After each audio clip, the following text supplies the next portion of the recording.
యోహాను రాసిన రెండవ పత్రిక మొదటి వచనం నుండి 13వ వచనం వరకున్న వాక్యాన్ని మనము వింటా ఉన్నాము.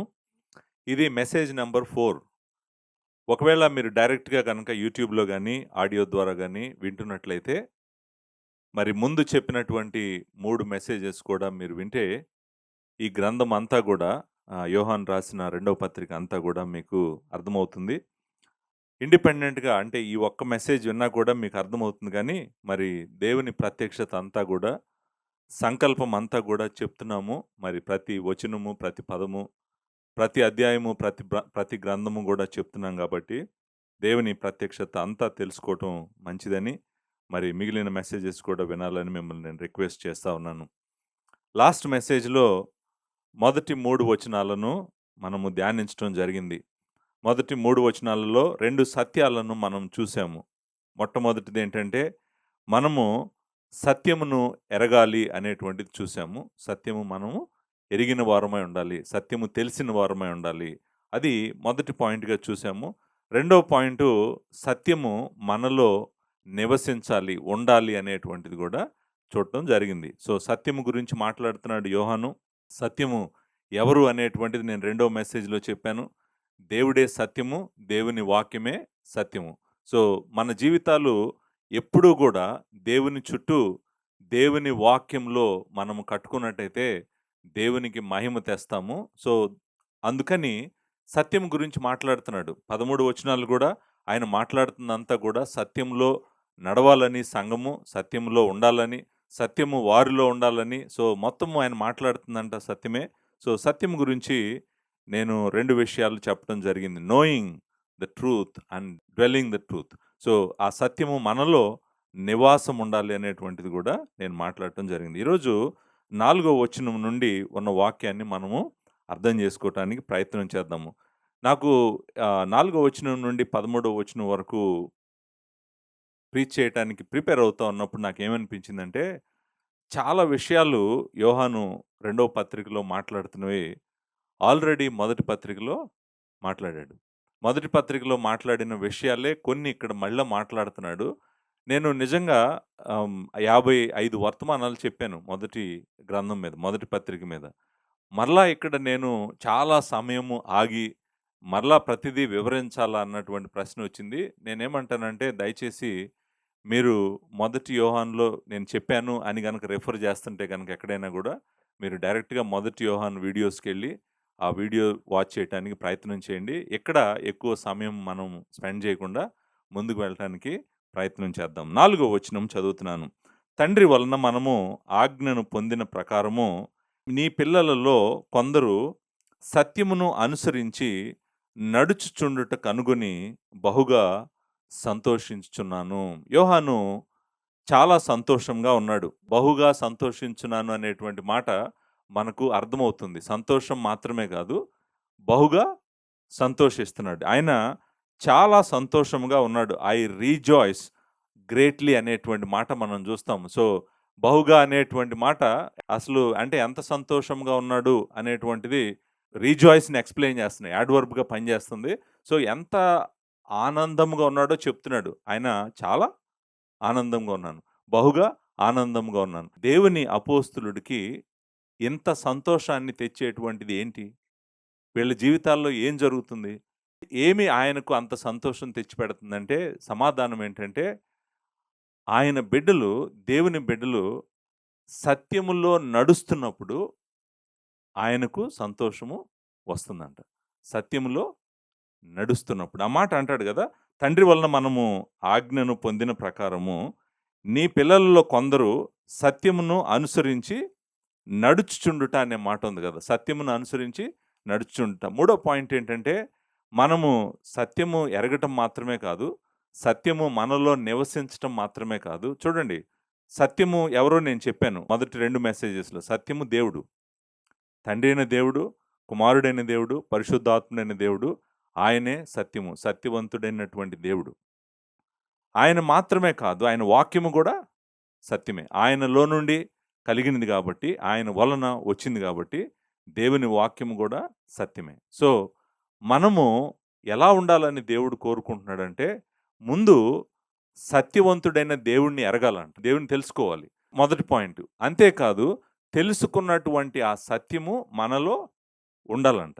మనలో ఉంటదని చెప్పాడు. మనలో ఎప్పటికీ ఉంటదని చెప్పాడు. ఆ సత్యం మన నుంచి వేరైపోదంట. మనలో ఎల్లప్పుడూ మనలో నిలుచు, మనతో ఎల్లప్పుడూ ఉండు సత్యం. రెండో వచనంలో అన్నాడు. So, that truth will dwell in us or abide in us. మన లోపలే ఉంటది. మన లోపల ఉండటం మాత్రమే కాదు. ఇప్పుడు మూడవ పాయింట్ ఏమంటున్నాడంటే, సత్యమును ఎరగటం మాత్రమే కాదు, సత్యము నీలో నివసించటం మాత్రమే కాదు, ఇప్పుడు నీలో నివసించి మరి ఏం చేస్తా ఉంటది ఆ సత్యము? మనం ఏం చేయాలంట మూడో పాయింటు? ఆ సత్యంలో మనము నడవాలంట. ఆ సత్యంలో నడవాలి అనేటువంటి మాట, వాక్ ఇన్ ద ట్రూత్ అనే మాట వాడతాడు గదా! ఆ సత్యంలో నడవాలి. ఇంతకీ సత్యము ఏంటి? మరలా మనం అడగాల్సిన ప్రశ్న ఏంటంటే, సత్యము ఏంటి? సత్యములో నడవటము అంటే, ఆ సత్యం ప్రకారము జీవించటము. సత్యం ఏదైతే చెప్తుందో, దాని ప్రకారం జీవించటమే సత్యంలో నడవటం అంటే. సత్యమేంటి? దేవుడే సత్యమని చెప్పాను. ఆయన వాక్యమే సత్యమని చెప్పాను. సో, దేవుడిని తెలుసుకుంటూ, ఆయన వాక్యమును ధ్యానిస్తూ దివారాత్రులు, ఆయన వాక్య ప్రకారము మనము నడవటమే సత్యములో నడవటం అంటే. సత్యంలో నడవటం అంటే అంతే అర్థం. అర్థం ఏంటంటే, ప్రాముఖ్యంగా లార్డ్ జీసస్ క్రైస్ట్‌ని తెలుసుకొని, ఆయనను గూర్చినటువంటి సత్యం అంతా అర్థం చేసుకొని, ఆ సత్యమును మన లోపలికి తీసుకొని, ఆయనకు ఇష్టపూర్వకంగా నడవటమే మనము సత్యంలో నడవటం అంటే. దేవుడు మనల్ని ఏం కోరుకుంటున్నాడంటే, ఆ సత్యంలో మనమందరము నడవాలని కోరుకుంటున్నాడు. నడవాలని కోరుకోవటం మాత్రమే కాదు. ఆయనేమన్నాడంటే, తండ్రి వలన మనము ఆజ్ఞను పొందిన ప్రకారము అన్నాడు గదా! తండ్రి వలన ఏ ఆజ్ఞను పొందాం మనము? తండ్రి ఎలాంటి ఆజ్ఞను మనకిచ్చాడు? ఆ ఆజ్ఞ ఏంటి అని మనం చూసామనుకోండి. ఆల్రెడీ మనం ఇది చదివాము. ఒకసారి నేను చదువుతాను. మొదటి యోహాను రాసిన పత్రిక, మూడో అధ్యాయము 23 వచనంలో ఈ మాట అంటాడు. ఏమంటాడంటే, ఆయన ఆజ్ఞ ఏదనగా ఏంటి తండ్రి యొక్క ఆజ్ఞ ఏంటంట? ఆయన కుమారుడైన యేసుక్రీస్తు నామమును నమ్ముకొని, ఆయన మనకు ఆజ్ఞ ఇచ్చిన ప్రకారము ఒకరినొకడు ప్రేమింపవలనన్నది. చూడండి, సత్యములో నడవటము అంటే ఏంటంటే, మీరు సత్యంలో నడవటం అంటే ఏంటి? సత్యంలో నడవటం అంటే ఏంటి? అని మీకు ఆ ప్రశ్నొస్తే ఆన్సర్ ఏంటో తెలుసా అండి? సత్యంలో నడవటం అంటే ఏంటంటే, దేవుని కుమారుడిని తెలుసుకొని, నమ్ముకొని, దేవుని కుమారుడిని నమ్ముకొని. అంతేకాదు, ఆయనను నమ్ముకోవటం మాత్రమే కాదు, ఆయన మన పట్ల ఆయన చూపించిన ప్రేమను మనము పరిశుద్ధుల పట్ల చూపించటమే. అదే సత్యంలో నడవటం అంటే. సత్యమే Lord Jesus Christ. Lord Jesus క్రైస్ట్‌ని నమ్ముకొని, ఆయన ప్రేమించినట్టుగా మనము ఒకరినొకరం గనక మనం ప్రేమించగలిగామనుకోండి, అప్పుడు మనం ఏం చేస్తున్నాము? సత్యంలో నడుస్తున్నాం. అదే దేవుని యొక్క ఆజ్ఞ. దేవుని ఆజ్ఞ ఏంటంటే, తన కుమారుడిని తెలుసుకోవాలని, తెలుసుకోవటం మాత్రమే కాదు, మనము ప్రేమలో ఉండాలని దేవుడు కోరుకుంటా ఉన్నాడు. చూడండి, మంచి చర్చ్ ఎప్పుడూ కూడా, మంచి చర్చ్ ఏంటి అని ఎవరైనా అడిగారనుకోండి, మంచి చర్చ్ ఏంటంటే, సత్యము తెలిసినటువంటి చర్చ్ మంచి చర్చి. ప్రేమ కలిగినటువంటి చర్చ్ మంచి చర్చి. సో, సత్యము, ప్రేమ ఈ 2 చాలా ఇంపార్టెంట్. ఆల్రెడీ మొదటి 3 వచనాల్లో చూసాము. సత్యము మాత్రమే తెలిసిందనుకోండి, ప్రేమ లేదనుకోండి, వాళ్ళ దగ్గర చాలా జ్ఞానం ఉంటది గానీ, ఆ జ్ఞానం వలన ఏం ఉపయోగం లేదు. వాళ్ళకి ఉపయోగం లేదు, ఎవరికీ ఉపయోగం లేదు. అలాగే ప్రేమ ఉంది గానీ, సత్యం తెలీదనుకోండి, అది నిజమైన ప్రేమ గాదు. అది అబద్ధమైన ప్రేమ. అది ఎమోషనల్ లవ్ అవుతది గానీ, it is not a love based on truth. It has no foundation. అలాంటి ప్రేమను మనం ఏమంటామంటే, భావోద్రేకాలతో ఉన్నటువంటి ప్రేమ. దానికి సత్యం తెలీదు, దానికి గ్రౌండింగ్ లేదు, దానికి ఫౌండేషన్ లేదు. సో, అంటే ఈ 2 ఎంత ప్రాముఖ్యమో చూడండి. ఒకటి సత్యము తెలియాలి మనకి.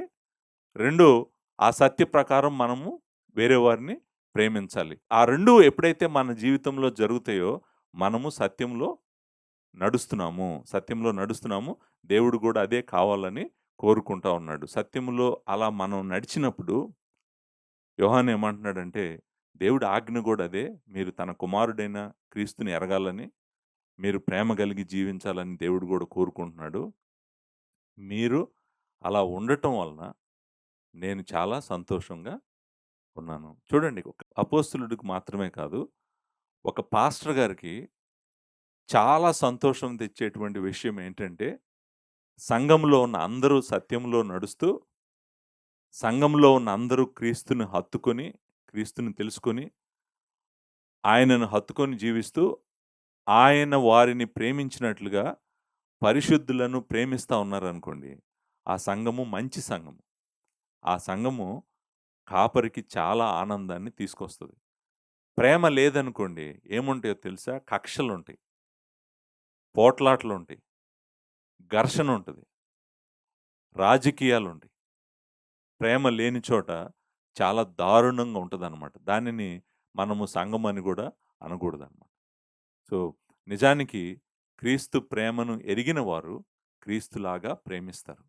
క్రీస్తు ప్రేమ తెలియకపోతే వాళ్ళు క్రీస్తులాగా ప్రేమించలేరు. క్రీస్తు ఏమీ ఆశించకుండా మన కొరకు తన ప్రాణము పెట్టాడు. మన కొరకు తన ప్రాణం పెట్టి మనలను పాపముల నుండి విమోచించి, మనకు జీవమిచ్చి, మనకు నిత్య జీవమిచ్చి, తండ్రితో సమాధానపరిచి, దేవుని కుటుంబంలోకి మనల్ని తీసుకొనొచ్చి, ఒకానొక రోజు మనం మహిమలో దేవుని ఎదుట నిలబెట్టాలని తన ప్రాణమును అర్పించినటువంటి వాడు క్రీస్తు. ఎదుటి వారి మంచి కోరుకున్నటువంటి ప్రేమ క్రీస్తు ప్రేమ.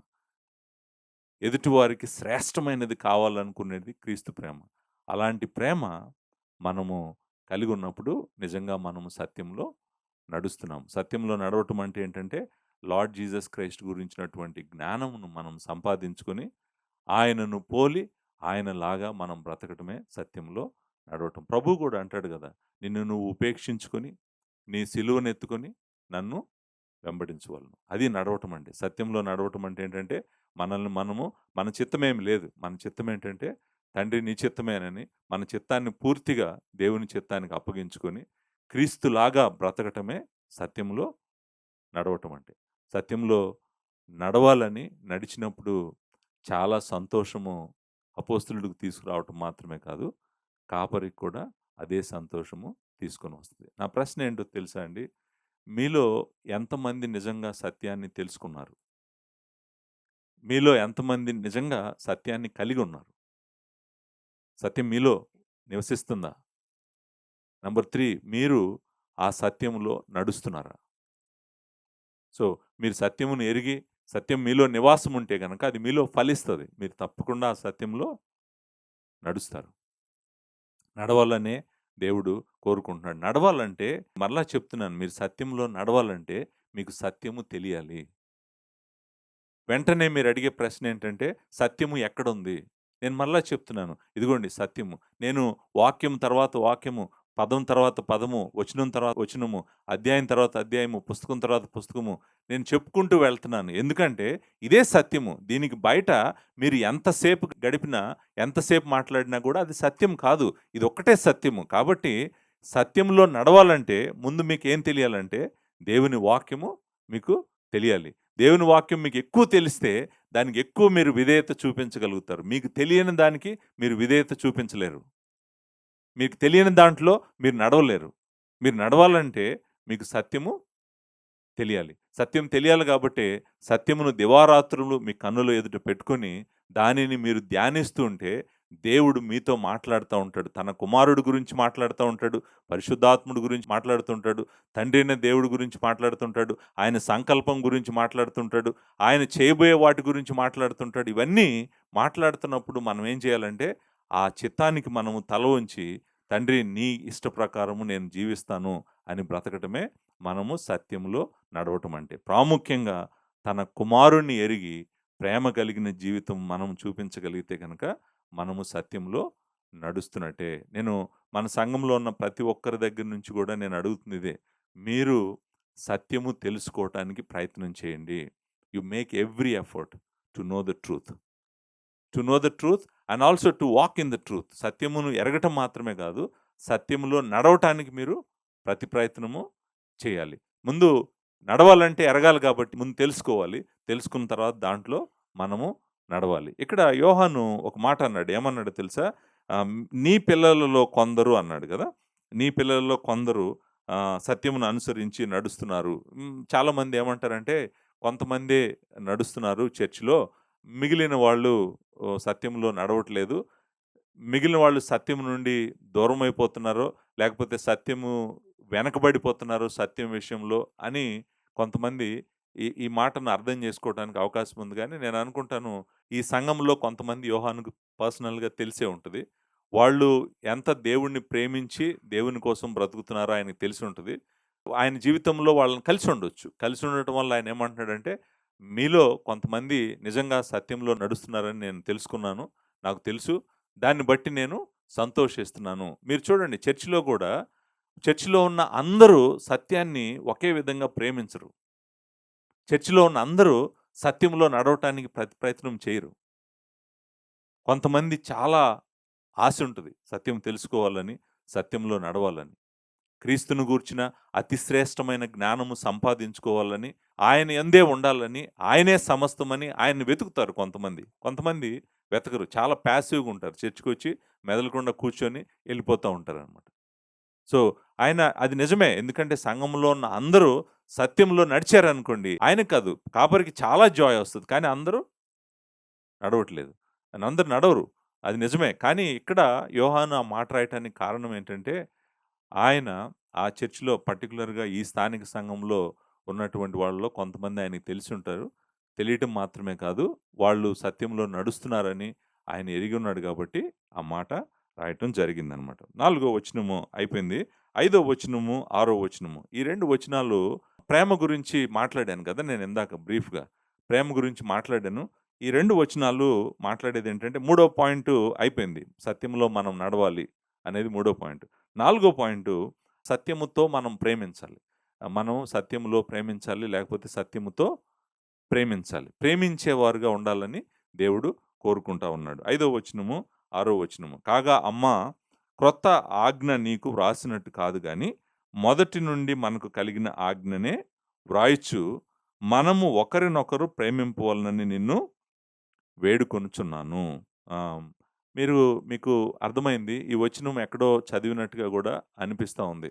నేను యోహాను రాసిన మొదటి పత్రిక రెండో అధ్యాయంలో దీని గురించి మాట్లాడాను. రెండో అధ్యాయము నాకు గుర్తుండి ఏడో వచనం దగ్గర మాట్లాడటం జరిగింది. రెండో అధ్యాయం ఏడో వచనం. ప్రియులారా, మొదటి నుండి మీకున్న పూర్వపు ఆజ్ఞనే గాని, క్రొత్త ఆజ్ఞ నేను మీకు వ్రాయట్లేదు. ప్రేమ గురించే మాట్లాడాడు. అక్కడ గూడా ఏడో వచనం నుంచి 11 వచనం వరకు మెయిన్ దృష్టంతా గూడా ప్రేమ గురించే. మీరు ఆ ఎక్స్‌పోజిషన్ దయచేసి వినండి.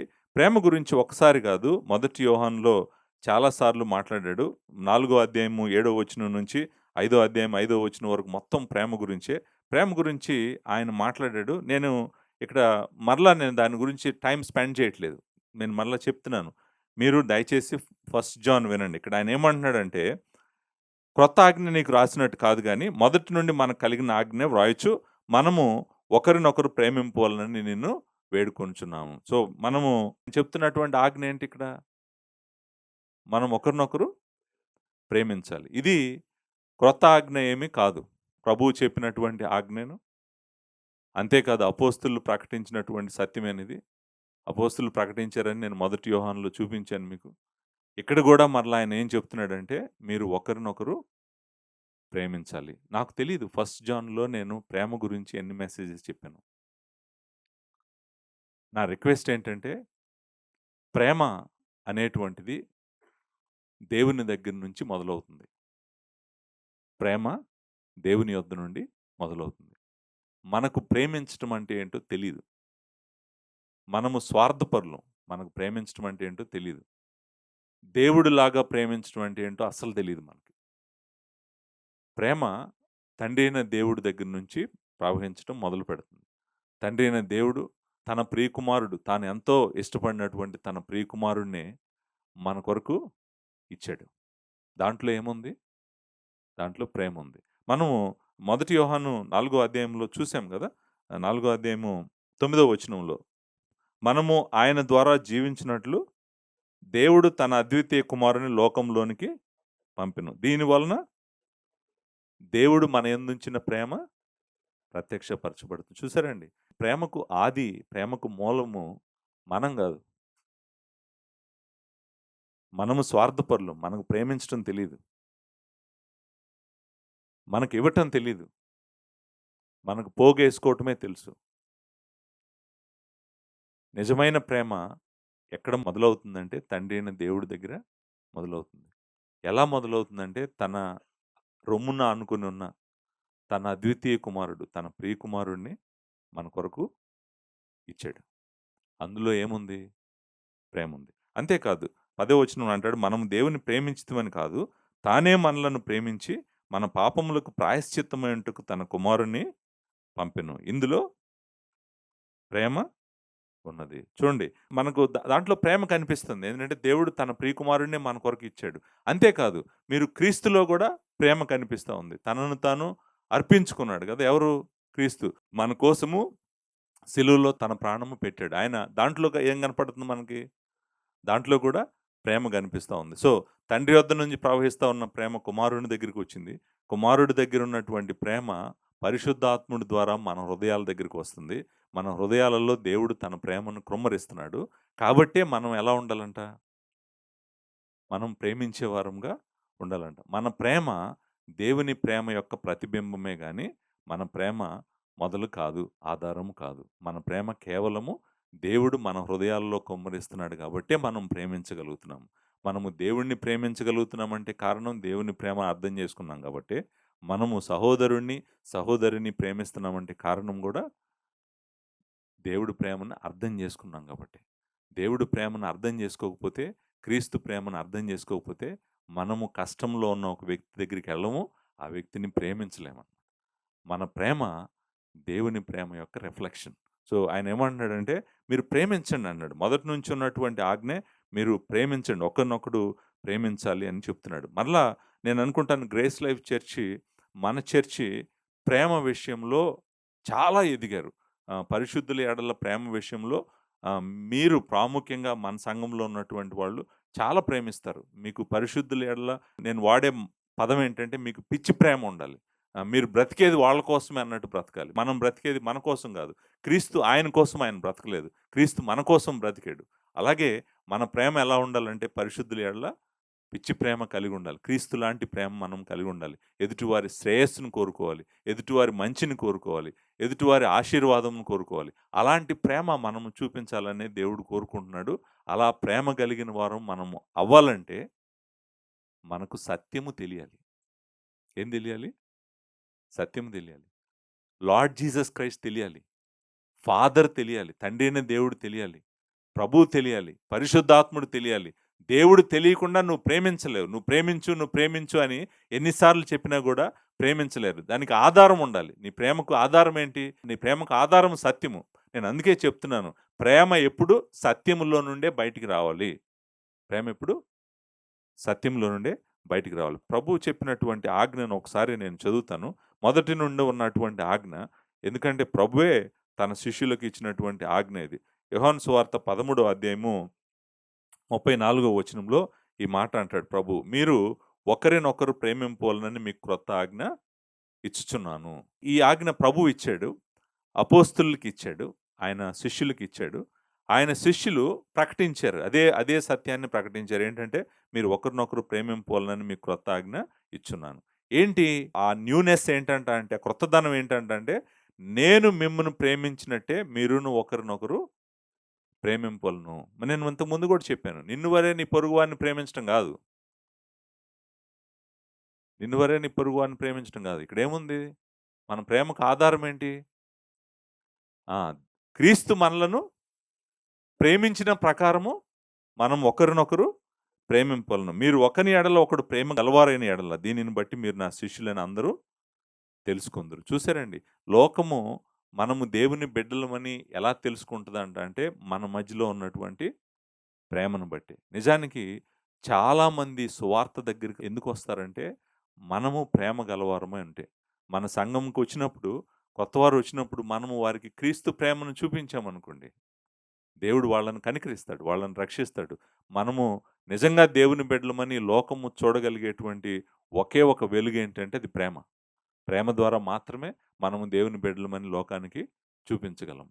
కానీ ఆ ప్రేమ దేనిని ఆధారం చేసుకొనుండాలి? సత్యం ఏంటి? సత్యం ఏంటంటే లార్డ్ జీసస్ క్రైస్ట్. ఆయనేమన్నాడు? "నేను మిమ్మల్ని ప్రేమించినట్టు మీరును ఒకరినొకరు ప్రేమించండి." మన ప్రేమకు ఆధారము సత్యమైనటువంటి లార్డ్ జీసస్ క్రైస్ట్. ఆయన తెలియకపోతే, సిలువ తెలియకపోతే, ఆయన మరణం తెలియకపోతే నీకు, ఆయన శ్రమలు తెలియకపోతే నీకు, నువ్వు వేరే వారిని నువ్వు ప్రేమించలేవు. నువ్వు ఆయనని ఎంత ఎక్కువ అర్థం చేసుకుంటావో, నువ్వు వేరే వారిని అంత ఎక్కువగా ప్రేమించగలవు. ఆయనను నువ్వు ఎక్కువ తెలుసుకుంటే నువ్వు ఎక్కువ ప్రేమించగలవు. ఆయన నీకు తక్కువ తెలిస్తే నువ్వు తక్కువే ప్రేమించగలవు. సో, నీ ప్రేమకు ఆధారము ఎవరంటే లార్డ్ జీసస్ క్రైస్ట్.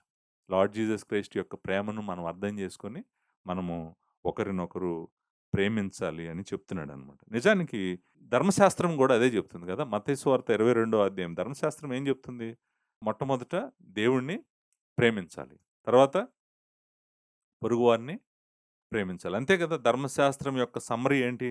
22 అధ్యాయం 37 వచనం. అందుకాయన మీ పూర్ణ హృదయముతోను, నీ పూర్ణ ఆత్మతోను, నీ పూర్ణ మనసుతోను నీ దేవుడైన ప్రభువును ప్రేమింపవలెను. మొట్టమొదటిది ఏం చేయాలి మనము? దేవుడిని ప్రేమించాలి. రెండోది ఏం చేయాలి? ఇది ముఖ్యమైనది మొదటి ఆజ్ఞ. నిన్ను వలె నీ పొరుగువారిని ప్రేమింపాలనేది రెండవ ఆజ్ఞ దాని వంటిదే. ఈ 2 ఆజ్ఞలు ధర్మశాస్త్రం అంతటికిని ప్రవక్తలకు ఆధారమైనవని అతనితో చెప్పెను. మీరు చూడండి, దేవుడిని ప్రేమిస్తూ ఉన్నవాడు తప్పకుండా తన పొరుగువాడిని ప్రేమిస్తాడు. దేవుడిని ప్రేమించని వాడు ప్రేమించలేడు. ఎందుకంటే మరలా చెప్తున్నాను. నువ్వు వేరే వారిని ప్రేమించాలంటే నీకు ఆధారం ఏంటంటే దేవుడు ప్రేమే.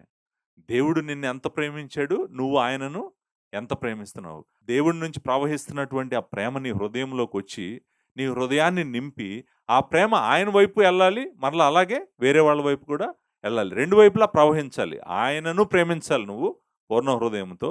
అంతేకాదు నీ పొరుగువాడిని గూడా నువ్వు ప్రేమించాలి.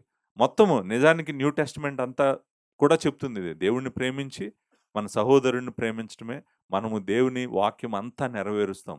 కాబట్టి ఆ ప్రేమ ఎంత ప్రాముఖ్యమైందో గూడా చెప్తా ఉన్నాడు. సో, పొరుగు వాడిని ప్రేమించటం గురించి గూడా పౌలు చక్కటి మాటలు రాసాడు. రోమీయులకు రాసిన పత్రిక 13 అధ్యాయంలో ఇదే సత్యాన్ని పౌలు గూడా చెప్తాడు. 13 అధ్యాయము 8వ వచనంలో, ఒకనినొకడు ప్రేమించుట విషయంలో తప్ప మరేమియో ఎవనికి అచ్చి ఉండవద్దు. పొరుగువానిని ప్రేమించువాడే ధర్మశాస్త్రము నెరవేర్చినవాడు. హ్మ్. ఏలయనగా వ్యభిచరించవద్దు, నరహత్య చేయవద్దు, దొంగిలవద్దు, ఆశింపవద్దు అన్నయు మరి ఏ ఆజ్ఞ అయినా ఉన్న యెడల అదియు నిన్ను వలె నీ పొరుగువానిని ప్రేమింపవలెనని వాక్యంలో సంక్షేపముగా ఇమిడి ఉన్నవి. అంతే కదండీ! నీ పొరుగువాడిని నువ్వు ప్రేమిస్తే వ్యభిచరించవు. నీ పొరుగువాడిని నువ్వు ప్రేమిస్తే నరహత్య చేయవు. నీ పొరుగువాడిని నువ్వు ప్రేమిస్తే పొరుగువాడిది నువ్వు దొంగిలించవు. నీ పొరుగువాడిని నువ్వు ప్రేమిస్తే వాడిదేమీ నువ్వు ఆశించవు. సో, నిజానికి 10 ఆజ్ఞలలో మనం చదువుతున్న ఈ ఆజ్ఞలన్నిటి యొక్క సమ్మరీ ఏంటంటే, మొదటి ఆజ్ఞలన్నీనేమో దేవుడిని ప్రేమించమని చెప్తున్నాయి. మిగిలిన ఆజ్ఞలన్నీ గూడా తన పొరుగువాడిని ప్రేమించమని చెప్తున్నాయి. అంతే కదా! ప్రేమించమనే చెప్తున్నాయి. సో, చూడండి 10వ వచనంలో అంటాడు, ప్రేమ పొరుగువానికి కీడు చేయదు గనుక ప్రేమ కలిగి ఉండుట ధర్మశాస్త్రమును నెరవేర్చుటే. సో, మనము ప్రేమ గలవారమై ఉండాలి. ఉండాలనే దేవుడు కోరుకుంటున్నాడు. ప్రేమ గలవాడు ఎప్పుడు ఏం చేస్తాడో తెలుసా అండి? ప్రేమ విలువైనది. నిజానికి ప్రేమ విలువైనది అని అనటం కన్నా కూడా love is costly. Love is not words. Love is not emotion. చాలామంది ప్రేమని ఒక ఎమోషన్ లాగా చెప్తారు. దేవుని వాక్యం అలా చెప్పట్లేదు. ప్రేమలో ఎమోషన్ ఉంటది. కరెక్ట్. కానీ ప్రేమ ఎమోషన్ గాదు. ప్రేమ డెసిషన్. మనము వేరే వారిని మంచి కోరుకున్నాడు కాబట్టే ఆయన వచ్చాడు, తన ప్రాణం పెట్టాడు, సిలువలో తన ప్రాణం పెట్టాడు. సో, అదంతా గూడా ఆఖరికి తన జీవితమే ఇచ్చేసాడనమాట. సో, ప్రేమ ప్రేమిస్తున్నాను, నేను ప్రేమిస్తున్నానని మాటలు చెప్పటం గాదు. మాటల్లో ఏమి లేదు. విషయమంతా ఎక్కడుందంటే, మనము ఏం జేస్తున్నాము నా సహోదరుడికి, నా సహోదరికి నేనేం జేస్తున్నాము అన్న దాంట్లోనే ఉంటది. ప్రేమ అంటే ఏదో నువ్వు మంచిగా వెళ్ళు, చక్కగా ఉండు, ఆరోగ్యంగా ఉండు, నీకోసం నేను ప్రార్థన చేస్తుంటాను. అది కాదు ప్రేమ అంటే. ప్రేమ ఏం చేస్తదో తెలుసా? పొరుగువాని అవసరాలలో ఎళ్లి తోడుగా నిలబడతది. అలాంటి ప్రేమనే నిజానికి మొదటి యోహానులో నేను మాట్లాడాను గదా! దీని గురించి మొదటి యోహాను 3 అధ్యాయంలో మనము 17 వచనమా? 3:17లో ఈ లోకపు జీవనోపాధి గలవాడవై యుండి, తన సహోదరునికి లేమి కలుగుట చూసియు, అతని ఎడల ఎంత మాత్రమును కనికరము చూపని వాని యందు దేవుని ప్రేమ ఎలాగు నిలుచును. అంటే చూడండి, ప్రేమిస్తున్నానని చెప్పటం గాదు. అందుకే అంటున్నాడు. ఏమంటున్నాడంటే, మాటతోనూ, నాలుకతోనూ కాక క్రియతోనూ, సత్యముతోనూ ప్రేమింతుము. ప్రేమ ఎప్పుడు దేన్ని ఆధారం చేసుకొని ఉండాలి?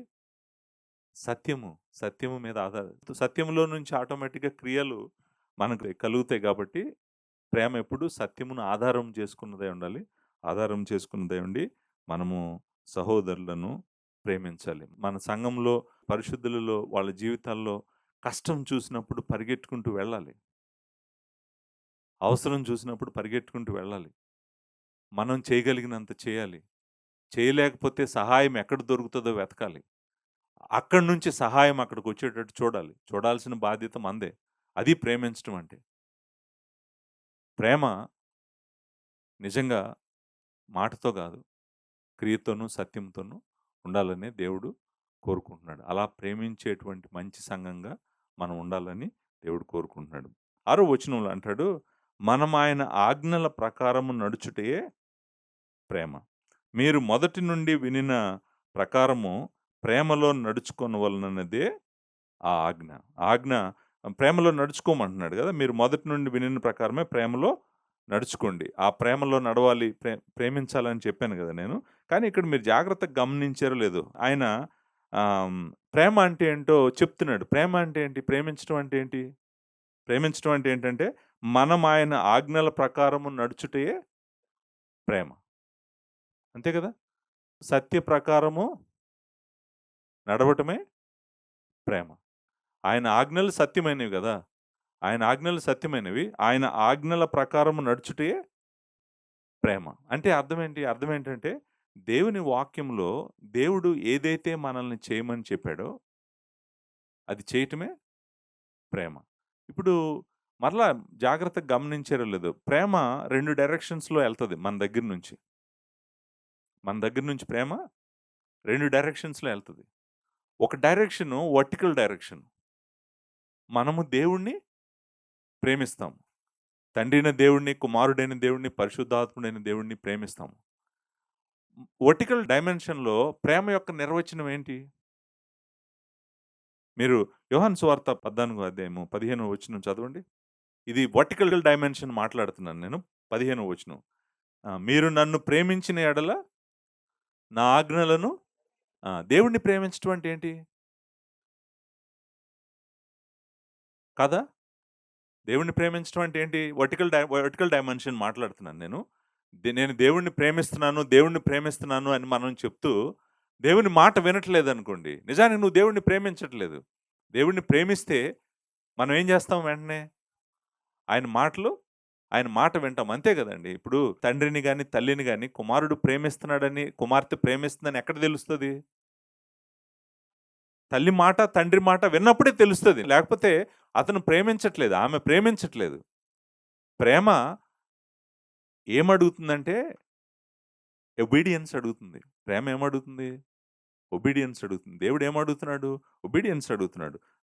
మీరు 21 వచనం చదవండి. అదే 14 అధ్యాయం 21 వచనం. నా ఆజ్ఞలను అంగీకరించి వాటిని గైకొనువాడే నన్ను ప్రేమించువాడు. అంతే గదా! ఆయనేమన్నాడు? నా ఆజ్ఞలను అంగీకరించి వాటిని గైకొనువాడే నన్ను ప్రేమించువాడు. 23 గూడా. ఒకడు నన్ను ప్రేమించిన యెడల వాడు నా మాట గైకొనును. 24 వచనం. నన్ను ప్రేమింపని వాడు నా మాటలు గైకొనడు. 15 అధ్యాయం 10 వచనం కూడా చదువుతాను. జస్ట్ అర్థం చేసుకోవడం కోసం. నేను నా తండ్రి ఆజ్ఞ గైకొని ఆయన ప్రేమయందు నిలిచి ఉన్న ప్రకారము మీరును నా ఆజ్ఞలు గైకొని యెడల నా ప్రేమయందు నిలిచి ఉందురు. లార్డ్ జీసస్ క్రైస్ట్ తండ్రిని ప్రేమించాడా లేదా? ఎంత ప్రేమించాడు? తండ్రి నీ చిత్తమే నా ఆహారం అన్నాడు. తండ్రిని ఎంత ప్రేమించాడంటే ప్రభు, తండ్రి చెప్పిందంతా గూడా నెరవేర్చాడు. ప్రేమ, ప్రేమ మనం మాట్లాడుతున్నప్పుడు ప్రేమ అంటే అర్థం ఏంటంటే వర్టికల్ డైమెన్షన్‌లో దేవుని మాట వినటమే ఆయన ప్రేమించడం. ఆయన ఆజ్ఞలను అనుసరించటమే ఆయనను ప్రేమించటం. అంతే కదా! అది మనకు అర్థమైంది కదా! ఇప్పుడు రెండో డైమెన్షన్ ఉంది కదా ప్రేమకి. రెండో డైమెన్షన్ ఏంటి? Horizontal dimension. మనం వేరే వారిని ప్రేమించటం. మరి వేరే వారిని ప్రేమించటం అంటే ఏంటి మరి? దీన్నెలా అర్థం జేసుకోవాలి? ఇక్కడేమన్నాడు ప్రేమ గురించే మాట్లాడుతున్నాడు గదా! 6 వచనంలో యోహాను రాసిన రెండో పత్రిక 6 వచనంలో మనం ఆయన ఆజ్ఞల ప్రకారం నడుచుటయే ప్రేమ అన్నాడు. కానీ ఇక్కడ ఏ డైమెన్షనో మనకు చెప్పాడా? ఆయన ఆజ్ఞల ప్రకారం నడుచుటే ప్రేమ అన్నాడు. కానీ ఇది వర్టికల్ డైమెన్షనా? హారిజాంటల్ డైమెన్షనా ఇది? ఇప్పుడు అదే మీరు మొదటి నుండి వినిన ప్రకారము ప్రేమలో నడుచుకొనవలెనన్నది ఆజ్ఞ. ప్రేమలో నడుచుకోవాలి. కానీ ఇక్కడ కూడా మనకి ఏ డైమెన్షన్ అనేటువంటి క్లారిటీ లేదు. ఏ డైమెన్షను అంటే ఆన్సర్ నేను చెప్తాను. ఆన్సర్ 2 డైమెన్షన్స్ ఉన్నాయి ఇక్కడ. 2 డైమెన్షన్స్ ఏంటంటే దేవుణ్ణి ప్రేమించిన వాడే మనిషిని ప్రేమించగలడు. ఇది ఇది దానికి ఆధారం. నేను చెప్పాను గదా! నేను మిమ్మలను ప్రేమించిన ప్రకారము మీరును ఒకడినొకడు ప్రేమింపవలెను. దేవుడి ప్రేమను మనం అర్థం చేసుకోకపోతే మనం వేరే వారిని ప్రేమించలేము. అందుకే ఫస్ట్ జాన్‌లోనే చెప్పాడు. ఫస్ట్ జాన్‌లో నేను మాట్లాడాను దీని గురించి. 5దో అధ్యాయంలో మీరు చూడండి. 5దో అధ్యాయము ఈ మాట అంటాడన్నమాట. 5దో అధ్యాయం 2వ వచనంలో మనము దేవుని ప్రేమించుచు ఆయన ఆజ్ఞలను నెరవేర్చువారమైతిమా దేవుని పిల్లలను ప్రేమించుచున్నామని దాని వల్లనే ఎరుగుదుము. చూసారా 2 డైమెన్షన్స్ మిక్స్ అయినాయి ఇక్కడ కదా! ఏ డైమెన్షను మొట్టమొదట అంటున్నాడు మనము దేవుని ప్రేమించుచు ఆయన ఆజ్ఞలను నెరవేర్చటం. ప్రేమించటం అంటే ఏంటి? ఆయన్ని ప్రేమించటం అంటే ఏంటి? ఆయన ఆజ్ఞలను నెరవేర్చుచు ఉంటే గనక దేవుని పిల్లలను ప్రేమించున్నామని దాని వల్లనే ఎరుగుదుము. ఎందుకంటే ఒక్కసారి మనము ఆయనను ప్రేమించటం మొదలుపెట్టామనుకోండి, ఆయన మాట వినటం మొదలుపెడతాం. ఆయన మాట వినటం మొదలుపెట్టామనుకోండి, ప్రేమించకుండా ఉండలేం వేరే వాళ్ళని. ఆయన మాట వింటున్నామంటేనే అర్థం ఏంటంటే, వేరే వాళ్ళని ప్రేమించమని. ఎందుకంటే ఆయనే చెప్తున్నాడు కదా! నువ్వు వేరే వాళ్ళని ప్రేమించని. ఆయన ఆజ్ఞ అది. ఆయన ఆజ్ఞకు లోబడుతున్నప్పుడు మనం ఏం చేస్తాం? వేరే వాళ్ళని ప్రేమిస్తాం. అంతేకాదు మూడో వచనంలో కూడా చూడండి. మూడో వచనంలో అందుకే రెండోసారి రిపీట్ చేశాడు. 5:3లో మనం ఆయన ఆజ్ఞలను గైకొనుటయే దేవుని ప్రేమించటం. ఆల్రెడీ ఇందాక మనం చూసాం కదా! యోహానులో చూసాం. మళ్ళీ ఇక్కడ చెప్తున్నాడు. ఏమంటున్నాడు? మనము ఆయన ఆజ్ఞలను గైకొనుటయే ప్రేమించుట. ఆయన ఆజ్ఞలు భారమైనవి కావు. ఎప్పుడు భారమైనవి కావంటే, మనము ఆయనలో ఉంటే, ఆయనను ప్రేమిస్తే, మనము ఆయన ఆజ్ఞలను నెరవేర్చగలము. అప్పుడు ఆయనను ప్రేమించగలుగుతాము. అలాగే వేరే వారిని కూడా మనము ప్రేమించగలుగుతాము. సో, నాలుగో పాయింట్ ఏంటంటే, మొదటి పాయింట్ సత్యమును ఎరగాలి. Mind, mind. ఎందుకంటే సత్యం అర్థమయ్యేది ఎక్కడ? Mind. Mindless Christianity is dangerous. నేను చెప్తున్నాను కదా! చాలా సార్లు చెప్పాను. మైండ్ వాడకుండా ఎంతసేపు ప్రేమ అన్నాడనుకోండి, అతనికేం తెలీదు ఏం మాట్లాడుతున్నాడో. ప్రేమ ఏంటి? ముందు మనకు సత్యం ఎక్కడ అర్థం కావాలి? మైండ్‌లో అర్థం కావాలి. మైండ్‌లో అర్థమైన సత్యాన్ని ఎక్కడికి తెచ్చుకోవాలి మనము? హృదయంలోకి తెచ్చుకోవాలి. అది నివసించాలి వచ్చి. ఆ సత్యం మనలో నివసించాలి. మొదటి పాయింట్ సత్యమును ఎరగాలి. రెండో పాయింట్ సత్యం మనలో నివసించాలి. ఎప్పటి వరకు నివసించాలంట ఆ సత్యం మనలో? అంటే రెండో వచనంలో ఏమన్నాడు? మనలో నిలుచుచు మనతో ఎల్లప్పుడూ ఉండు సత్యమును బట్టి అన్నాడు కదా! ఆఖరి వరకు ఉండాలి. మనము భూమిని విడిచిపెట్టేంత వరకు అది మనలో ఉండాలి. ఆ సత్యం మనతోనే ఉండాలి. ఆ సత్యం అంతా లార్డ్ జీసస్ క్రైస్ట్ గురించే. లార్డ్ జీసస్ క్రైస్ట్ ఎవరు? ఆయన సిలువలో ఏం చేశాడు? ఆయన ప్రాణం పెట్టడం వల్ల ఏం జరిగింది? నాకు పాప క్షమాపణ ఎలా వచ్చింది? నాకు దేవుని నీతి ఎలా వచ్చింది? నాకు సమాధానం ఎలా వచ్చింది? అదంతా అర్థం అవ్వాలి ముందు. అర్థం అవ్వాలి. అర్థమైనప్పుడు అది ఎక్కడికొస్తది తర్వాత? హృదయంలోకొస్తది. హృదయంలోకొచ్చినప్పుడు హృదయంలో నివసిస్తది. డ్వెల్లింగ్ అంటాం కదా! It resides. It stays. It sticks with you. It has to stay on your heart. నీ హృదయం మీద ఎప్పటికీ ఉండాలి. ఇప్పుడు ఉండటం మాత్రమే కాదు. మూడో స్టెప్‌లో ఏం చేయాలది నిన్ను? దాంట్లో నువ్వు నడవాలి. దాంట్లో నడవాలి. సత్యంలో నడవటం చూసి నేను బహుగా సంతోషించున్నానన్నాడు గదా! ఆ సత్యంలో నడవాలి. నడవటం మాత్రమే గాదు. నాలుగోదేంటంటే, ఆ సత్యంలో నుండి నువ్వు దేవుడిని ప్రేమించాలి. నువ్వు సహోదరులను గూడా ప్రేమించాలి. ప్రేమ నిజంగా నువ్వు ఆ సత్యంలో నడుస్తున్నావని అన్నిటికన్నా మెయిన్ ప్రూఫ్ ఏంటంటే, you love God and you love people. సత్యము నీలో నివసిస్తుందని, నీకు సత్యము తెలుసని, నువ్వు సత్యంలో నడుస్తున్నావని నువ్వు లోకానికి ఎలా చూపించగలవంటే, నువ్వు దేవుడిని ఎంత ప్రేమిస్తున్నావు, నీ సహోదరులను నువ్వెంత ప్రేమిస్తున్నావు. ఆ ప్రేమలోనే నువ్వెవరో తెలిసిపోతది. మరలా చెప్తున్నాను, నువ్వు దేవుడిని ప్రేమించకుండా మనుషులను నువ్వు ప్రేమించలేవు. దేవుడు ప్రేమను అర్థం చేసుకోకుండా నువ్వు దేవుడిని ప్రేమించలేవు. మనుషులను గూడా ప్రేమించలేవు. సో, కాబట్టి వర్టికల్ డైమెన్షన్ ఎవరికైతే స్ట్రాంగ్‌గా ఉంటదో వాళ్ళకి హారిజాంటల్‌లో గూడా ఒక డైమెన్షన్ గాదు. ఇప్పుడు నేనున్నాననుకోండి. ఇప్పుడు ఇక్కడ ఇక్కడ ఇక్కడ ఐదుగురున్నారు. నా దగ్గర నుంచి హారిజాంటల్ ఎన్ని లింక్స్ ఉన్నాయి? ఆ! సో, ఒకటిలా ఉంది. ఇట్లా చాలా డైమెన్షన్స్‌లో ఎళ్తుంది గదా! దేవుడి ప్రేమ నా హృదయంలో నుంచి పరిశుద్ధుల ఎడల ఎళ్తుంది. అలాగే మీకు కూడా ఉండాలి. మీకు కూడా ఎలా ఉండాలంటే దేవుని నుంచి ప్రేమ మీ హృదయంలోకొచ్చి, మీ ప్రేమ ఆయన దగ్గరికెళ్ళాలి. మళ్ళీ అందరి దగ్గరికి ఎళ్ళాలి. అలా జరుగుతా ఉన్నప్పుడు దేవుడు సంతోషిస్తాడు. ఈ లోకము చూస్తది. ఓహ్! దేవుని బిడ్డలంటే ఎలా ఉండాలి, ఎలా ఉంటారు అనేటువంటి. దీనంతటికి ఫౌండేషన్ లార్డ్ జీసస్ క్రైస్టే. సత్యం ఆయనే. సత్యము ఆయనే. కృపాసత్య సంపూర్ణుడు ఆయనే. ఆయన మీదే ఇదంతా జరగాలి. ఆయనను గురించి ఎరగాలి. ఆయన గురించిన సత్యం మనలో నివసించాలి. మనము నడవాలి. నడవటంతో పాటు మనము ప్రేమించాలి. 4 పాయింట్.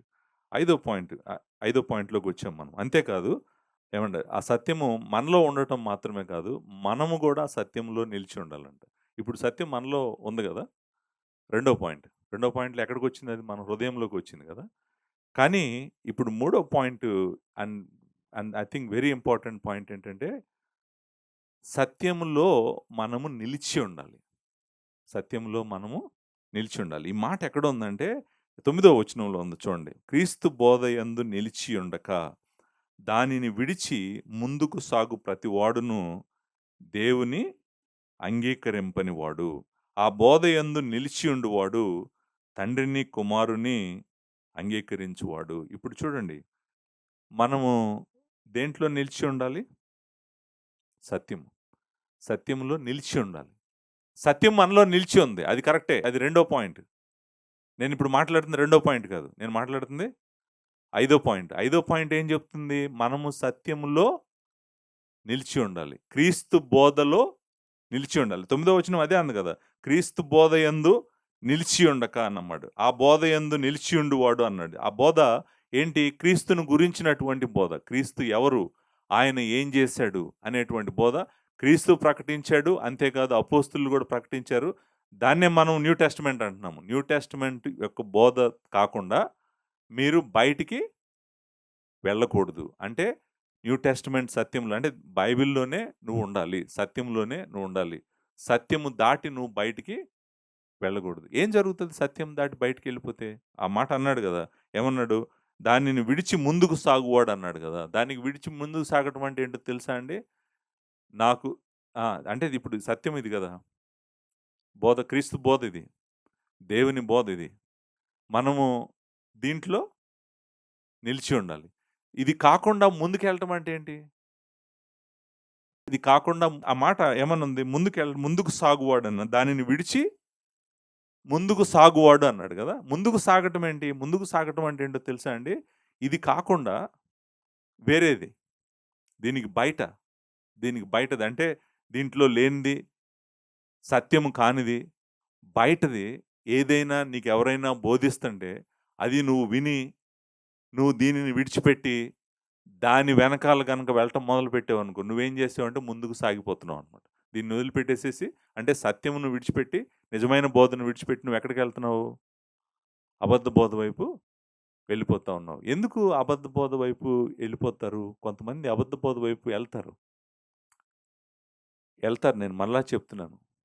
రెండో అధ్యాయంలో చెప్పాడు కదా! రెండో అధ్యాయం 19వ వచనంలో ఏం చెప్పాడు? యోహాను రాసిన మొదటి పత్రిక రెండో అధ్యాయము 18వ వచనంలో 18, 19 చదువుతున్నాను. చిన్నపిల్లలారా ఇది కడవరి గడియ. క్రీస్తు విరోధి వచ్చునని వింటిరి కదా! ఇప్పుడును అనేకులైన క్రీస్తు విరోధులు బయలుదేరి ఉన్నారు. ఇది కడవరి గడియ అని దీని చేత తెలుసుకొనుచున్నాము. వారు మనలో నుండి బయలు వెళ్ళిరి గాని, వారు మన సంబంధులు కారు. వాళ్ళు ముందుకెళ్ళిపోయారు. ఎక్కడికెళ్ళిపోయారు? మనలో లేరిప్పుడు. ఎక్కడికెళ్ళిపోయారు? ముందుకెళ్ళిపోయారు. వారు మన సంబంధులు గారు. వారు మన సంబంధులైతే మనతో కూడా నిలిచి ఉందురు. అది అది అది ఇంపార్టెంట్ మాట అనమాట. నిలిచి ఉండటం అంటే ఏంటంటే సత్యంలో నిలిచి ఉండకుండా ముందుకెళ్ళిపోవటం అంటే అర్థం ఏంటంటే, ఓహ్! దేవుని వాక్యము చాలదు. దేవుని వాక్యము చాలదు. దేవుని వాక్యానికి బయటేదో ఉంది. మేము వెతుకుతాము. వెతికి దానిని మీకు బోధిస్తాము. జ్ఞానము బోధిస్తాము. లోక జ్ఞానము బోధిస్తాము. కథలు బోధిస్తాము. మీకు రకరకాలుగా బోధిస్తాము. అంటే సత్యం నుండి మనల్ని ఏం చేస్తున్నారు? బయటికి తీసుకెళ్ళిపోతున్నారు. అందుకని ఆయనేమంటున్నాడంటే, "నువ్వు మొదటి నుండి విన్నటువంటి క్రీస్తు బోధలోనే నువ్వు నిలిచి ఉండాలి. నువ్వు ముందుకు వెళ్ళటానికి వీల్లేదు" అన్నాడు. ఎందుకంటే, నిన్ను బయటికి తీసుకువెళ్ళాలని, నిన్ను సత్యంలో నుండి లాక్కెళ్ళాలని ప్రయత్నం చేస్తున్న వాళ్ళు చాలామంది బయలుదేరారు. అనేకులు, అనేకులు అనే మాటుంది గదా! మెనీ, మెనీ, మెనీ అనే మాటుంది. అంటే అబద్ధ బోధ చేసేవాళ్ళు విపరీతంగా ఉన్నారనమాట. సంఘాల నిండా ఉన్నారు. నేను మరలా చెప్తున్నాను. అబద్ధ బోధకులు సంఘాలకు బయట లేరు. సంఘాలలోనే ఉన్నారు. సంఘాల మధ్యలోనే ఉన్నారు. సంఘాలతోనే ఉన్నారు. వాళ్ళు భయంకరమైనటువంటి అబద్ధ బోధ చేస్తున్నారనమాట. ఆ అబద్ధ బోధలో ప్రాముఖ్యంగా మనలను పాడు చేసేటువంటి బోధ ఏంటంటే క్రీస్తును గూర్చినటువంటి అబద్ధ బోధ. ఆయన దేవుని కుమారుడు కాదని, ఆయన తండ్రికి సమానుడు కాదని, ఆయన మొదటి సృష్టి అని, ఆయన కలిగిన వాడని, ఆయన ఉన్నవాడు కాదని బోధించేటువంటి బోధ అంతా కూడా అబద్ధమైనటువంటి బోధ. ఆ అబద్ధ బోధలో ఈరోజు తెలుగు సంఘాలు చాలా పడిపోయినాయి. ఎళ్ళిపోయారు. వాళ్ళు వాళ్ళు ఈ దీంట్లో నిలిచి ఉండకుండా అపోస్తులుల బోధలో, సత్యవాక్యంలో నిలిచి ఉండకుండా ఆళ్ళేం జేశారు? ముందుకెళ్ళిపోయారు. ముందుకెళ్ళిపోతే ఏం జరుగుతుందని చెప్తున్నాడు? ముందుకెళ్ళిపోతే ఏం జరుగుద్దంట?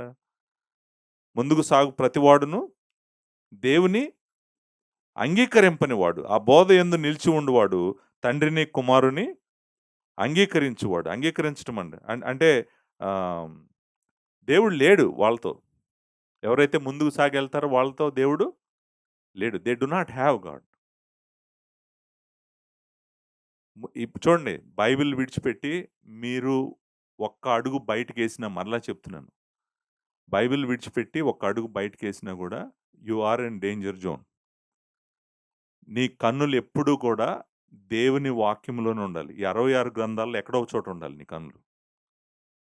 బయట బోధ గనక నువ్వు వినటం మొదలుపెట్టావంటే, ఏ సత్యమైతే నువ్వు విన్నావో, ఏ సత్యమైతే నీలోకొచ్చిందో, ఏ సత్యంలో అయితే నువ్వు నడుస్తున్నావో, ఏ సత్యంలో అయితే నువ్వు ప్రేమిస్తున్నావో, ఆ సత్యంలో నుండి బయటికెళ్ళిపోతావు. బయటికి లాగాలని ప్రయత్నం చేసేవాళ్ళు అనేకులు బయలుదేరారు. మొదటి యోహాను రాసిన పత్రికలో చాలా సార్లు యోహాను చెప్పాడు. అనేక మంది బయలుదేరారు, అనేక మంది బయలుదేరారు. నేను చెప్పట్లేదు ఇప్పుడింక. కానీ ఇక్కడ 7వ వచనం, 8వ వచనం చదవాలి మీకు. చదివితే గాని మీకు అర్థమవుతది. 7వ వచనంలో ఏమంటాడు? యేసుక్రీస్తు శరీరధారి అయి వచ్చెనని ఒప్పుకొనని వంచకులు అనేకులు లోకంలోనికి బయలుదేరారు. ఏంటి ప్రాబ్లమ్ ఏంటి? ప్రాబ్లమ్ ఏంటో చెప్పమంటారండి? ముందుకు సాగిన బోధ, ఒక బోధ చెప్తున్నానిక్కడ. ముందుకు సాగిన బోధ అంటే క్రీస్తు బోధను విడిచిపెట్టి ముందుకు సాగిన బోధ ఏంటంటే, దేవుని కుమారుడు శరీరమును ధరించి వచ్చాడు అని చెప్పి ఒప్పుకోవట్లేదంట. ఆయన శరీరమును ధరించలేదనుకోండి, నీకు నాకు పాప క్షమాపణ లేదు. ఆయన శరీరమును ధరించలేదు అని బోధిస్తున్నారు ఎవరో. నేను వీళ్ళ గురించి చెప్పాను. ఎవరో వీళ్ళు అనేటువంటిది మొదటి యోహానులో చెప్పాను. ఈ బోధ ఏంటి? క్రీస్తు శరీరమును ధరించలేదని ఈళ్ళు ఎందుకంటున్నారు? ఎందుకంటున్నారంటే నేను మళ్ళా చెప్పాను. డ్యూయలిజం అంటాం. నాస్టిక్ డ్యూయలిజం అంటాం. అంటే అర్థం ఏంటంటే దేవుడు పదార్థము కాదు. పదార్థము మంచిది కాదు.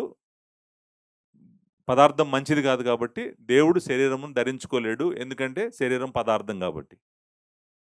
That is what we call gnostic dualism. అంటే దేవుడు భౌతికమైనటువంటి సృష్టిలోకి రాడు. భౌతికమైన సృష్టిని తాకడు. ఎందుకంటే భౌతికమైనదంతా పాపము. ఆయన, ఆయన పాపము లేనివాడు కాబట్టి రాలేడు. మరి రాలేకపోతే ఆయన శరీరం ధరించకపోతే మరి మనం అందరం మన పాపాల్లో చనిపోతాం గదా! మనమందరం దేవుడికి దూరం అయిపోతాం గదా! కాబట్టే మరి ఆయనొచ్చాడు. ఆయన శరీరం ధరించాడు. మనవలే శరీరం తీసుకున్నాడు అని వీళ్ళు అంగీకరించట్లేదంట. అంటే ఏం బోధ ఇది? ఈ బోధ ఏంటంటే క్రీస్తుని గురించి తప్పుడు బోధ చేస్తున్నారు. నేను మరలా చెప్తున్నాను. ఈరోజు ఇలా బోధించేవాళ్ళున్నారు. యెహోవా సాక్షులనున్నారు.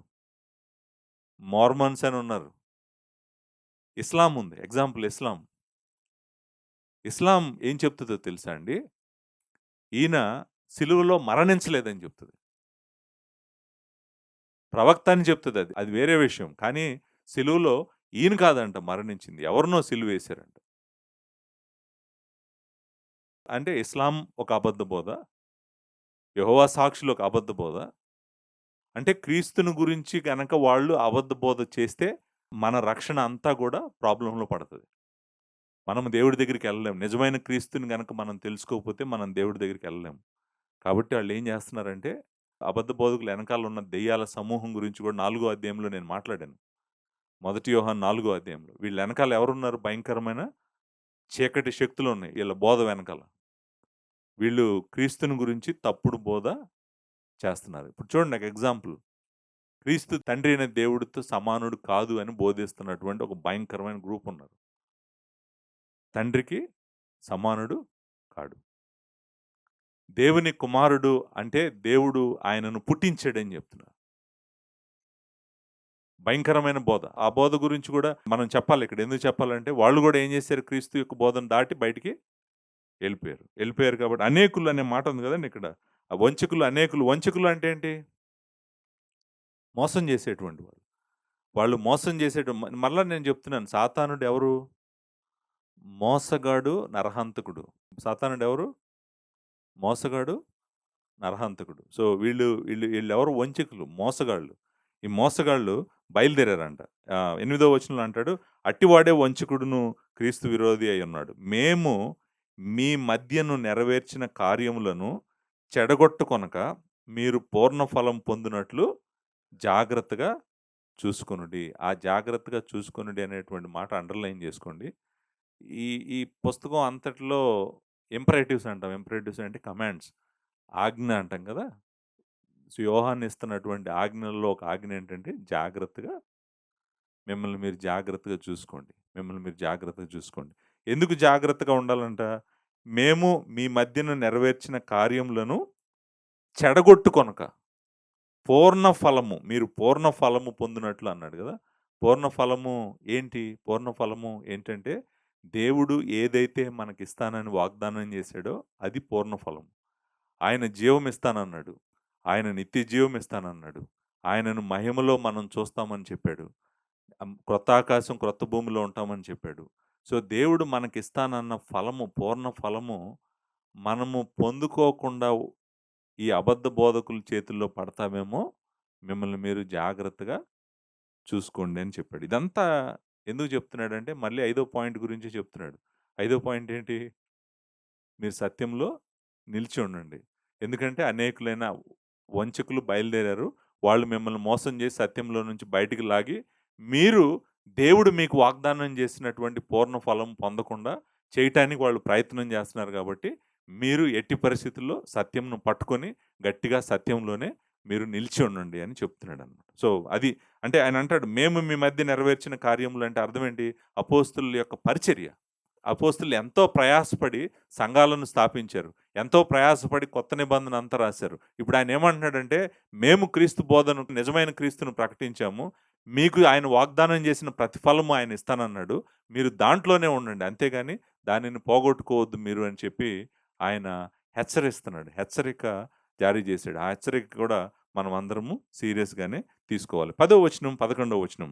"ఎవడైనను ఈ బోధ తేక మీ యొద్దకు వచ్చిన యెడల వానిని మీ ఇంట చేర్చుకొనవద్దు. శుభమని వానితో చెప్పవద్దు. శుభమని వానితో చెప్పువాడు వాని దుష్టక్రియలలో పాలువాడగును." చూడండి, మీకసలు ఈ బోధ తేక ఎవడైనను ఈ బోధ తేక మీ యొద్దకు వచ్చిన యెడల వానిని మీ ఇంట చేర్చుకొనవద్దు. నా ప్రశ్న ఏంటో తెలుసా? ఈ బోధ తేక అంటే ఏ బోధ తేక?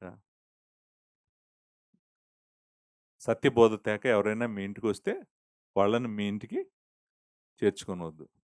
ఇప్పుడు సంఘాలలో ప్రాబ్లమ్ ఏంటో తెలుసా అండి? అసలు సత్యబోధ ఏంటో ఎవరికీ తెలీదు. సత్యబోధ అంటే ఏంటో ఎవరికీ తెలీదు. ఎవరిని పడితే వాళ్ళని వెంబడిస్తున్నారు. ఎవరిని పడితే వాళ్ళని ఇంటికి పిలుస్తున్నారు. ఎవరిని పడితే వాళ్ళకు వాళ్ళ కష్టార్జితాన్ని ఇస్తున్నారు. మీరు గనక సత్యబోధ మీకు తెలియకపోతే, మీరు అబద్ధ బోధకుడు ఎవరో ఎప్పటికీ తెలుసుకోలేరు. మీకు అంతే కదా! ట్రూత్ తెలియకపోతే ఫాల్స్ ఎలా తెలుస్తది మీకు? అంటే మీకేం తెలియాలి? సత్యం తెలియాలి. సత్యం తెలియాలి. లార్డ్ జీసస్ క్రైస్ట్ ఎవరో తెలియాలి. ఆయన తండ్రైన దేవుడితో సమానుడని, నిత్యత్వం నుంచి నిత్యత్వం వరకు ఉన్నవాడని, ఆయన కలిగిన వాడు కాడని, ఆయన గురించినటువంటి సత్య బోధ మీకు తెలియకపోతే, మీరు అసత్య బోధ ఏంటో మీకు ఎలా తెలుస్తది? మీరు ఆళ్ళని అందరిని రానిస్తారా? పాస్టర్ గారు అనేటప్పటికి ఏమంటారు? పాస్టర్ గారే కదా! పాస్టర్ గారు కాబట్టి ఇంటికి పిలుస్తాను. ఇంటికి పిలుస్తారు. అవసరమైతే ఏమంటారు? పాస్టర్ గారు ఇదిగోండి మా ఇల్లు, మా ఇంట్లో ఉండండి. You open your home and you give your home. కానీ ఆయన ఏం చెప్తున్నాడు? నీకు తెలీదు. ఆయనెవరో నీకు తెలీదు. ఆయన ఏం నమ్ముతాడో నీకు తెలీదు. నేను చెప్పట్లేదు. దయచేసి మీరు గుర్తుపెట్టుకోండి. నేననట్లేదు ఈ మాటలు. ఎవరంటున్నాడు? ఎవరంటున్నారు? యోహానే చెప్తున్నాడు. యోహానే ఏమని చెప్తున్నాడంటే, ఎవరైనాను ఈ బోధను తేక, నిజమైన క్రీస్తును గూర్చినటువంటి బోధ తేక, నిజమైన సువార్తను తేక చూడండి, రక్షణ క్రియల వలన కాదు. అది కేవలం విశ్వాసం వలన. దేవుని కుమారుడు మన రక్షణకు కావాల్సిందంతా సిలువలో సంపాదించేసాడు. మనము ఆయన సంపాదించిన దానికి మన క్రియల వలన ఏమి కలపట్లేదు. అది నిజమైన సువార్త. We are saved by grace alone, faith alone, not by our works. Our works are adding nothing to our salvation. గుర్తుపెట్టుకోండి. మీరు గనక నా క్రియల వల్ల నేను పరలోకం వెళ్తున్నానని అనేటువంటి నమ్మారనుకోండి మీరు, మీరు అబద్ధ సువార్తలోనే ఉన్నారు ఇంకా మీరు. ఆయన 90% కంప్లీట్ చేసి మీకు 10% మీ చేతుల్లో పెట్టలేదాయన. ఆయన 100% ఆయనే కంప్లీట్ చేశాడు. సో, సమస్తము దేవుని కుమారుడే సిలువలో నెరవేర్చాడు. మనం చేస్తంది ఏమీ లేదు. మనము కృతజ్ఞతగా ఆయన చేసిన దానికి కృతజ్ఞతగా పరిశుద్ధంగా బ్రతుకుతున్నాం గానీ, మన పరిశుద్ధమైన జీవితం మన రక్షణకి ఏం కలపట్లేదు. ఆధారం ఏం గాదు. అది రుజువు మాత్రమే. మన పరిశుద్ధమైన జీవితము మన రక్షణకు రుజువు మాత్రమే గానీ, మన holy life it is not a basis of our salvation. It is only evidence of our salvation. It is a true gospel. False gospel ఏంటి? ఫాల్స్ గాస్పెల్ ఏంటంటే, నువ్వు మంచిగా జీవించకపోతే పరలోకం వెళ్ళవు. పరిశుద్ధంగా జీవించకపోతే పరలోకం వెళ్ళవు. పరలోకం వెళ్తావా వద్దా అనేటువంటిది నీ క్రియల మీద ఆధారపడి ఉంది. మరి సిలువేది? Where is the cross? అసలు ఆ వ్యక్తి యొక్క హృదయం పగిలిపోయి సిలువ దగ్గరికి పరిగెట్టుకుంటూ వచ్చి సమస్తము లార్డ్ జీసస్ క్రైస్ట్ అనాల్సిన ఆ హృదయము ఇప్పుడేమంటుందంటే, ఓహ్! నేను చేయాల్సింది కూడా ఉంది. నేను చేయాల్సింది కూడా చాలా ఉంది. నేను కూడా చేస్తాను. ఆయనేదో కొంత చేసాడంటే సిలువలో మిగిలిందంతా నేను చేస్తాను. అవి ఫాల్స్ గాస్పెల్. అలా ప్రీచ్ చేస్తున్న వాళ్ళని మీరు ఇంటికి పిలిచారనుకోండి. మీ ఇంటికి పిలిచి మీ మీ మీ హోమ్ ఓపెన్ చేశారనుకోండి. ఏమంటున్నాడు? ఏమంటున్నాడంటే చూడండి ఏమంటున్నాడు? శుభమని చెప్పొద్దంటే హాయ్, హలో అని గాదు. Hi, hello okay. Hi, hello మనం జనరల్‌గా అందరికీ చెప్తుంటాం. అవిశ్వాసులకు కూడా చెప్తుంటాం హాయ్, హలో. శుభమని చెప్పవద్దు అంటే అర్థము హాయ్, హలో అని గాదు. ఆళ్ళతో కూర్చొని, వాళ్ళతో మాట్లాడి, వాళ్ళని జాగ్రత్తగా రండి పాస్టర్ గారు మా దగ్గర ఉండండి. మీరు పరిచర్య కోసం వచ్చారు. చాలా దూరం నుంచి వచ్చారు. మా ఇంట్లో ఉండండి. మీరు ఆహ్వానిస్తున్న వాళ్ళెవరో మీరు తెలుసుకోండి. తెలుసుకోకుండా ఎవరిని మీ ఇంటికి ఆహ్వానించకండి. శుభమని వానితో చెప్పవద్దు. ఇక్కడ చూడండి అంటే సత్యమును ఎంత భద్రం చేస్తున్నాడో చూడండి. సత్యము విషయంలో నో కాంప్రమైజ్. అసలు మన సంఘాలకు సత్యం విషయంలో నో కాంప్రమైజ్ అనే అండర్‌స్టాండింగే లేదు. ఎవరు ఏం చెప్పినా ఓకే. పుల్పిట్ కూడా ఇస్తారు. చాలామంది ఏమంటారంటే, మొదటి శతాబ్దంలో చర్చిలన్నీ ఇళ్లల్లోనే ఉన్నాయి కాబట్టి ఇంటికి పిలుస్తున్నారు, ఇంటికి ఆహ్వానిస్తున్నారు అని చెప్తారు. అది నిజమే. ఆఖరికి ఇంటికి పిలిచి ఆగరు గదా! వాళ్ళకి ఆతిథ్యంతో ఆపరు గదా! నెక్స్ట్ ఏం జేస్తారు? పాస్టర్ గారు రండి మీరొచ్చారు గదా! ఇదిగోండి పుల్పిట్ మీకిస్తున్నాం మీరు మాట్లాడండి అంటాడు. ఇక్కడ నుంచొని ఆయన ఇంకా మాట్లాడతాడు. ఆయన చెప్పాలనుకున్నదంతా గూడా అబద్ధ బోధంతా గూడా చెప్తాడు ఇక్కడ నుంచొని. సో, అందుకని ఏమంటున్నాడంటే, శుభమని వానితో చెప్పువాడు వాని దుష్ట క్రియల్లో పాలుపడగును. చూడండి ఎంత కఠినమైన మాట చెప్పాడో చూడండి. ఏమంటాడంటే, మీరు సత్యము తెలుసుకొని సత్యమైన వాళ్ళని మీ ఇంటికి పిలవండి. అబద్ధ బోధకుల్ని ఎవరిని మీ జీవితాల్లోకి గాని, మీ ఇంటికి గాని మీరు రానివ్వద్దు. సంఘాలలోకి గూడా రానివ్వకూడదు. నేను మరలా చెప్తున్నాను. ఇప్పుడు గ్రేస్ లైఫ్ చర్చ్ పుల్పిట్‌లోకి ఎవరు పడితే వాళ్ళు రాలేరు. ఎందుకంటే ఈ సంఘాన్ని నడిపిస్తున్న పెద్దలు అంగీకరించరు దాన్ని. అసలు ఈయనెవరు? ఈయన బోధ ఏంటి? ఏం చెప్తాడు? ఏమి నమ్ముతాడు? అన్నీ పరీక్షించకుండా అసలు మేము ఇంకొక వ్యక్తికి పుల్పిట్‌లోకి రానివ్వము. అంతేకాదు రెండో విషయం. అసలు ఆ వ్యక్తి స్థానిక సంఘ కాపరి కాకపోతే అసలు ఈ పుల్పిట్‌లోకి రాలేడు. సెల్ఫ్ డిక్లేర్డ్ ప్రీచర్స్ ఎవరు రారు ఇక్కడికి. నా అంతట నేనే బోధకుడినని చెప్పుకొని తిరుగుతుంటారు గదా! ఆళ్ళెవరు రారు ఈ పుల్పిట్‌లోకి. పుల్పిట్‌లోకి రావాలంటే ఆ వ్యక్తి స్థానిక సంఘానికి కాపరై ఉండాలి. క్రీస్తు బోధలో నిలిచి ఉండాలి. సత్యమైన సువార్త బోధిస్తూ ఉండాలి. క్రీస్తుని గొప్పవానిగా చూపించగలగాలి. లేకపోతే ఆయనొచ్చి ఇక్కడ మనకి ఆయనేం చెప్పగలడు? ఆయనేం చెప్పలేడు. కాబట్టి మనము వాళ్ళని మన ఇంటికి రానివ్వకూడదు. వాళ్ళకి శుభమని చెప్పకూడదు. ఒకవేళ వాళ్ళని మన ఇంటికి రానిచ్చి, మన ఇల్లిచ్చి, డబ్బులిచ్చి, కానుకిచ్చి, మీరు పాస్టర్ గారే గదా! అని పంపించారనుకోండి. మీరు అతని దుష్టక్రియల్లో మీరు గూడా పాలువారు అవుతారు. నిజంగా ఆ వ్యక్తి తీర్పు దినమున తీర్పు తీర్చబడి నరకానికి పంపించబడతాడు. ఎందుకంటే క్రీస్తు దేవుడు కాదన్నాడు. రక్షణ క్రియల ద్వారా అన్నాడు. కాబట్టి డెఫినిట్‌గా ఆ తీర్పులో నిలబడతాడు. నిలబడి నరకానికి పోతాడు. మరి ఆయనతో పాటు ఆ బోధ కింద ఉన్నోళ్ళందరూ ఏమవుతారు? వాళ్ళందరూ గూడా నరకానికెళ్తారు. సో, ఆళ్ళ దుష్ట క్రియల్లో మీరు గూడా అంటే కొంతమందిని దేవుడి నుంచి దూరం జేసేటువంటి అబద్ధ బోధలోకి మీరు మనుషులు నెడతన్న వాళ్ళవుతారు. వాళ్ళ క్రియల్లో మీరు గూడా పాలువారవుతారు కాబట్టి, ఎవరిని పడితే వాళ్ళని మీ ఇంటికి రానివ్వద్దు. 7వ వచనం నుండి 7, 8, 9, 10, 11 5 వచనాలు ఐదో పాయింట్ మీదే ఎళ్ళినాయి గదా! 5 వచనాలు ఏమంటున్నాయంటే, మీరు సత్యంలో నిలిచుండండి. సత్యంలో నిలిచుండకుండా చేయడానికి చాలామంది ప్రయత్నం జేస్తున్నారు. వాళ్ళ ప్రయత్నాలన్నీ అడ్డుకొని మీరేం జేయాలి? సత్యంలో నిలిచి ఉండాలి. లాస్ట్ 2 పాయింట్స్ లాస్ట్ వచనంలో ఉన్నాయి. 12వ వచనం, 13వ వచనంలో ఉన్నాయి. అనేక సంగతులు మీకు వ్రాయవలసి ఉండియు, సిరాతోనూ, కాగితంతోనూ వ్రాయ మనస్సు లేక, మీ సంతోషం పరిపూర్ణమగునట్లు మిమ్మల్ని కలుసుకొని ముఖాముఖిగా మాట్లాడ నిరీక్షించున్నాను. 6వ పాయింట్ సత్యంలోనే మనం సహవాసం జేయాలి. 6వ పాయింట్ ఏంటి? సత్యంలోనే మనం సహవాసము చేయాలి. నేనిప్పుడు వాక్యం ప్రకటిస్తా ఉన్నప్పుడు, మీరు నేను ఏం జేస్తున్నాము? సహవాసం జేస్తున్నాము. నేను నేను బోధిస్తున్నాను, మీరు వింటున్నారు. మన మధ్య ఉన్న రిలేషన్‌షిప్ ఏంటి ఇక్కడ? What we call a fellowship. I am preaching the word of God. You are listening to the word of God. We are fellowshipping together. But what is the basis of our fellowship? Truth. సత్యమే. సత్యములోనే మనం సహవాసం చేయాలి. సత్యములోనే ఉండాలి మనం. మన సహవాసం అంతా ఏముండాలి? సత్యంలోనే ఉండాలి. చూడండి, మనమందరము క్రీస్తు యొక్క రక్తంలో కడగబడిన వాళ్ళం. మన సహవాసము ఆయనే. ఆయన చుట్టూనే ఉండాలి మనము.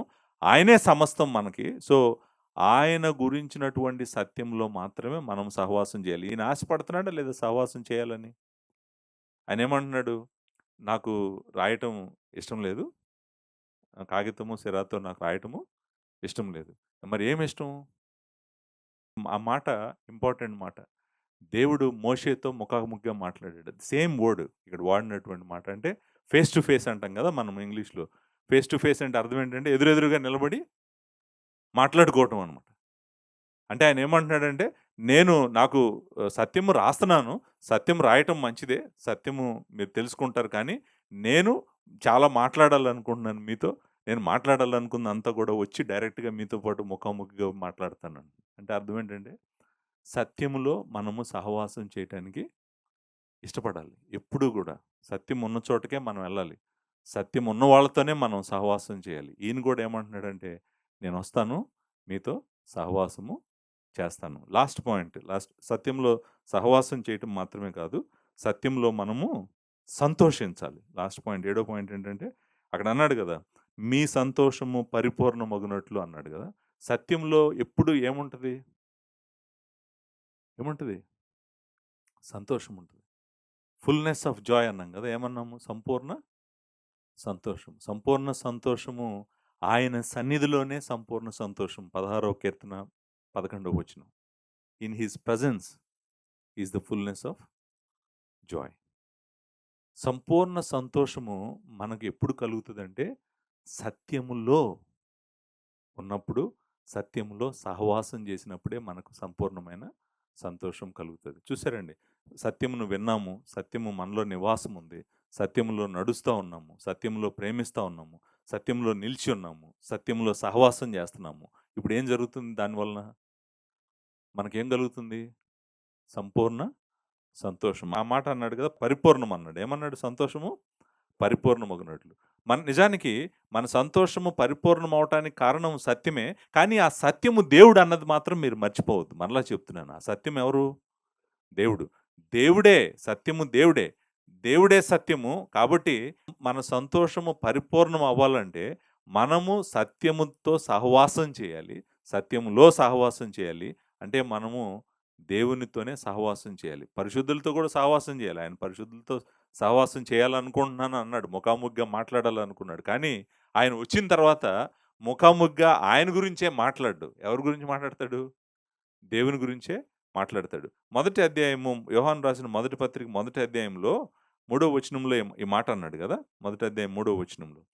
మాతో కూడా మీకును సహవాసం కలుగునట్లు మేము చూసిన దానిని, వినిన దాన్ని మీకును తెలియజేయుచున్నాం. మన సహవాసం అయితే తండ్రితో కూడాను, ఆయన కుమారుడైన యేసుక్రీస్తుతో కూడాను ఉన్నది.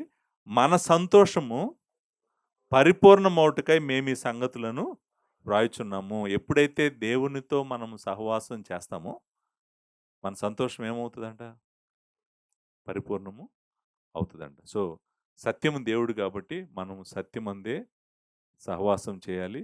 సత్యంలోనే సంతోషంగా ఉండాలి. 7 విషయాలు నేను చెప్పాను. ఈ పత్రిక అయిపోయింది. రెండో పత్రిక. ఈ బుక్కు ప్రీచింగ్ అయిపోయింది. ఇంకా అంటే ప్రీచ్ జేయాల్సింది నాకు తెలిసే ఇంకా ఏం లేదు. 7 విషయాలు చెప్పాను నేను. సత్యమును తెలుసుకోవాలి. సత్యము మనలో నివసించాలి. సత్యములో మనం నడవాలి. సత్యములో ప్రేమించాలి. సత్యములోనే నిలిచి ఉండాలి. సత్యములో సహవాసం చేయాలి. సత్యములో సంతోషించాలి.